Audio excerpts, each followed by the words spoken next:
Bonjour à tous, j'espère que vous allez bien. Comme vous le savez déjà, Sony a eu un début d'année assez difficile. Le Z3 Plus n'a pas rencontré le succès escompté, et pendant un moment, il était même question que le constructeur quitte définitivement le marché du mobile. Et puis finalement, ça n'a pas été le cas, et il a même profité du dernier IFA pour présenter pas moins de 3 nouveaux téléphones positionnés sur le haut de gamme. On a le Xperia Z5 Compact, le Xperia Z5 et le Xperia Z5 Premium. Ce test va se concentrer sur le Z5 et nous allons nous pencher sur sa fiche technique, bien sûr, mais également sur son design, sur son écran, sur son processeur, sur sa batterie, sur son capteur photo et même sur sa surcouche. Comme à l'accoutumée, je vous ai préparé un petit menu interactif qui n'est dispo que sur YouTube et vous aurez qu'à cliquer sur le menu qui va bien pour accéder directement à la séquence voulue. Voilà, donc je vous souhaite un bon visionnage.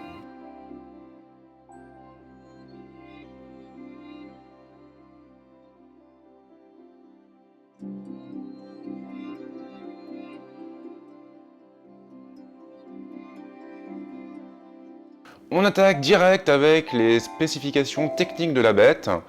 Alors, le Xperia Z5 embarque déjà un écran IPS LCD de 5,2 pouces qui est capable d'afficher une définition de type Full HD 1080p, ce qui donne en gros du 1920 par 1080. On a derrière toutes les techno maison avec le Triluminos et le X-Reality. Côté processeur, Sony a opté pour un Snapdragon 810 un tout petit peu trafiqué, mais ça on en reparlera par la suite. Et ce processeur, il est couplé à un GPU Adreno 430 et à 3 Go de mémoire vive. L'espace de stockage atteint les 32 Go et il sera possible de l'étendre par le biais d'un port micro SD. Sinon, nous avons aussi un capteur de 23 millions de pixels, c'est un tout nouveau capteur, et il est surmonté d'une optique non stabilisée capable d'ouvrir à focale 2. La caméra frontale pour sa part atteint une définition de 5 millions de pixels. Alors on a le Wi-Fi 802.11 AC, on a aussi le Bluetooth 4.1, le NFC, le GPS, et la 4G de catégorie 6, le tout avec une batterie de 2950 mAh compatible avec le chargement rapide. Il faut aussi savoir que le Z5 se décline en 4 coloris différents, on peut le prendre en blanc, en noir, en vert et en or. Et on enchaîne avec le design et l'ergonomie du téléphone. Le Z5 hérite des matériaux des modèles précédents, il se compose ainsi de 2 plaques en verre trempé fermement maintenues par un châssis métallique. Contrairement à ce que l'on pourrait croire, ce n'est pas une banale copie du Z3 et du Z3 Plus. Ces lignes sont un peu plus anguleuses, et Sony a opté pour un verre dépoli à l'arrière, il ressemble beaucoup à du métal et il a finalement pas mal de gueule. Tous les boutons physiques sont regroupés sur la tranche droite, on va retrouver le bouton de mise sous tension, les 2 boutons du volume et le déclencheur physique. Le bouton de mise sous tension est plat et arrondi, il dissimule aussi un lecteur d'empreintes digitales. Alors j'avais un peu peur à la base qu'il ne soit pas facile à utiliser, mais il suffit de quelques minutes pour s'habituer. Par contre, je vous conseille de définir plusieurs empreintes différentes, histoire que ce soit plus facile. Les boutons du volume sont placés un tout petit peu trop bas sur la tranche, mais là encore c'est vraiment une question d'habitude. Le déclencheur pour sa part est un véritable régal à utiliser, surtout avec la mise au point à mi-course. Si vous shootez beaucoup au réflexe, vous vous sentirez clairement comme chez vous. On trouve une seule trappe, elle est placée sur le flanc gauche et elle donne accès à la carte SIM et à la carte micro SD. Alors elle n'est pas très facile à enlever, c'est vrai, mais ce n'est pas vraiment gênant parce qu'on ne change pas de carte tous les jours non plus. Sony a placé le connecteur sur la tranche inférieure, c'est du micro USB 2.0 et il faudra donc attendre la prochaine génération pour le type C. Sinon, la prise casque est au-dessus. Il faut savoir que le Z5 peut résister à l'eau et à la poussière, mais Sony déconseille de le plonger dans l'eau.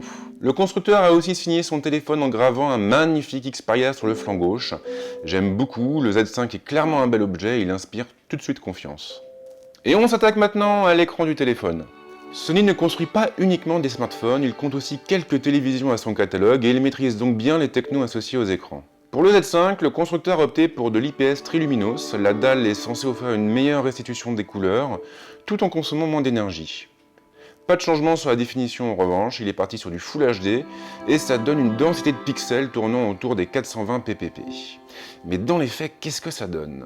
Il s'en tire plutôt bien, même si son contraste et sa luminosité laissent un petit peu à désirer.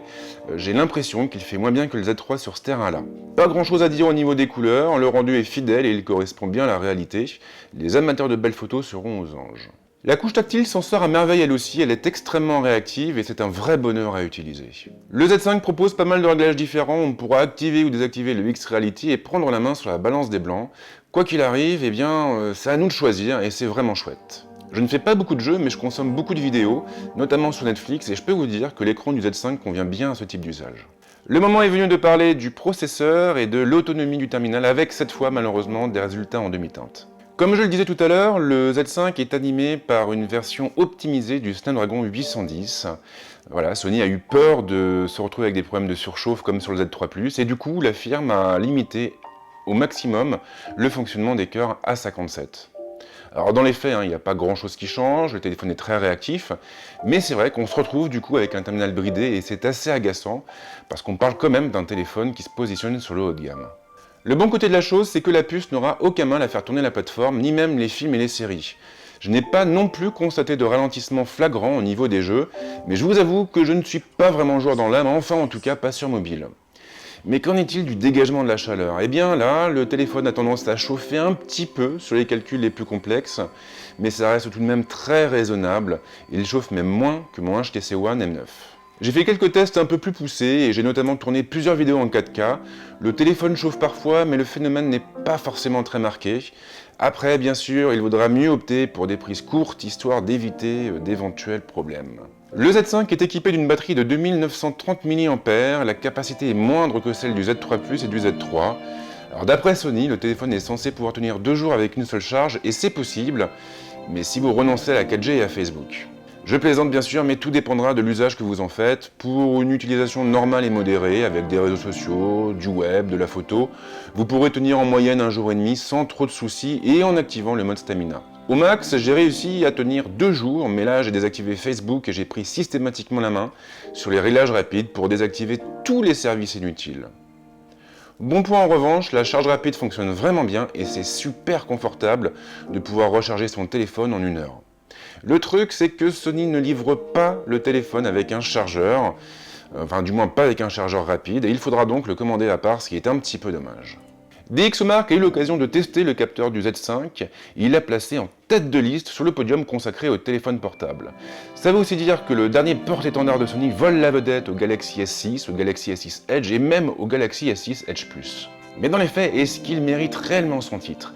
Eh bien on va justement tenter de répondre à cette épineuse question. Le Z5 est équipé d'un capteur Exmon RS de 23 millions de pixels, couronné d'une optique non stabilisée capable d'ouvrir à focale 2. Il peut aussi faire la mise au point en 0,03 secondes, ce qui peut s'avérer plutôt pratique lorsque vous capturez des sujets en mouvement. Dans les faits, ça marche plutôt bien. Maintenant, j'ai quand même remarqué quelque chose d'assez bizarre. Quand vous allez prendre la photo, pendant quelques secondes, vous aurez l'impression que l'image est floue, alors qu'en réalité, ce n'est pas du tout le cas. Fort heureusement, tout rentre dans l'ordre au bout de quelques instants. En pratique, le capteur du Z5 est réellement exceptionnel et il est capable de délivrer des images de très bonne qualité avec un piqué remarquable et une belle dynamique dans les hautes et dans les basses lumières. Le terminal est à l'aise avec toutes les photos, et cela vaut pour les portraits bien sûr, mais également pour la photo de paysage ou même pour les photos en macro. Attention cependant, car il faudra veiller à ne pas trop approcher le téléphone de son sujet sous peine de perdre la mise au point. J'avais un petit peu peur que l'objectif et que son ouverture montre rapidement ses limites en basse luminosité, mais ce n'est pas du tout le cas, et je n'ai vu aucune différence flagrante avec le Galaxy S6 Edge ou même avec le LG G4. Et pour la vidéo alors, eh bien là c'est clair que le stabilisateur manque un petit peu. Maintenant, le Z5 se débrouille très bien quand même, et là encore le piqué est en rendez-vous, il en va de même pour la dynamique. En revanche, les couleurs sont parfois un tout petit peu trop saturées, mais c'est typiquement le genre de choses qui se corrige assez facilement en post-prod. L'application fournie par Sony est à la fois simple et accessible, on retrouve le côté modulaire et il sera parfaitement possible de lui ajouter des modes de prise de vue à la volée. Par défaut, on aura le choix entre le mode automatique plus, la vidéo et le mode manuel. Ce dernier nous permettra de prendre la main sur pas mal de réglages différents, mais il ne va pas aussi loin que l'application proposée par LG, et le RAW manque cruellement à l'appel. Bon point en revanche, elle propose pas mal de formats différents, il sera d'ailleurs préférable de shooter systématiquement en 23 millions de pixels pour conserver le maximum de piqué possible. Si vous basculez en 8 millions de pixels, alors vous risquez de perdre pas mal de détails. Comme indiqué un peu plus haut, le Z5 est capable de filmer en 4K et ça fonctionne plutôt bien. Je vous en parlais tout à l'heure, mais j'ai l'impression qu'il chauffe nettement moins que mon Z3 alors qu'il embarque un Snapdragon 810. Mais qu'en est-il du son? Eh bien là, C'est plutôt mitigé. La prise casque manque un peu de puissance, malheureusement. Il en va de même pour les haut-parleurs frontaux, ils sont bien loin d'égaler ceux du M9. Après, ça reste tout de même raisonnable et on peut parfaitement regarder le dernier épisode de ta série préférée au fond du lit sans problème. Maintenant que nous avons évoqué la partie technique, le moment est venu de nous concentrer sur la surcouche et sur ses fonctions. Contrairement à la plupart de ses concurrents, Sony a fait le choix de se rapprocher au maximum de la ROM stock d'Android et la plateforme embarquée sur le Z5 rappelle ainsi beaucoup ce que proposent les terminaux de la gamme Nexus. C'est un choix intéressant et cela veut aussi dire que les habitués de la plateforme n'auront besoin que de quelques minutes pour se sentir comme chez eux. Sony a fait le choix de livrer son terminal avec des dizaines d'applications différentes, on retrouve tous les incontournables de Google bien sûr, mais également quelques applications maison comme albums, musique, vidéo ou encore PlayStation. Et ça, c'est sans compter sur les applications des partenaires de la marque. Sony n'y a pas été avec le dos de la cuillère donc, mais ses outils sont tout de même bien conçus, je pense notamment à Album et à son éditeur qui font des miracles, mais Vidéo s'en sort très bien aussi. Étant utilisateur de Spotify, je n'ai pas eu l'occasion d'utiliser musique, donc je ne peux pas vous en dire beaucoup plus de ce côté-là. Ce test touche à sa fin et le moment est donc venu de vous livrer mon verdict final. Alors on va commencer par ce qui ne va pas, ou ce qui va moins plutôt, et là en l'occurrence, eh bien, c'est la puce embarquée, ce fameux Snapdragon 810 bridé, qui m'a laissé un peu perplexe, voilà, on est quand même sur un téléphone qui coûte environ 700 €, et c'est un petit peu décevant de se retrouver avec un processeur qui ne fonctionne pas au maximum de ses capacités. Maintenant, ce n'est pas de la faute de Sony, faut être clair. Là-dessus, c'est Qualcomm qui n'a pas assuré, et tous les constructeurs qui ont utilisé ce SoC ont été confrontés exactement au même problème. Sinon, le Z5 est une bonne surprise, je le trouve joli à regarder, je le trouve même assez différent de ses prédécesseurs. Mais c'est surtout un excellent photophone, et là-dessus, il faut être clair, il n'a aucun égal sur le marché à l'heure actuelle, en tout cas pas que je sache. Du coup, si vous cherchez un téléphone capable de remplacer votre compact numérique, vous pouvez foncer tête baissée, vous ne le regretterez pas. Je vais m'arrêter là pour le moment et commencer à bosser sur mes autres tests. Comme d'hab, si vous avez des questions, les commentaires sont là pour ça, et je vous invite à vous abonner à ma chaîne pour ne pas louper mes prochaines vidéos. Ciao!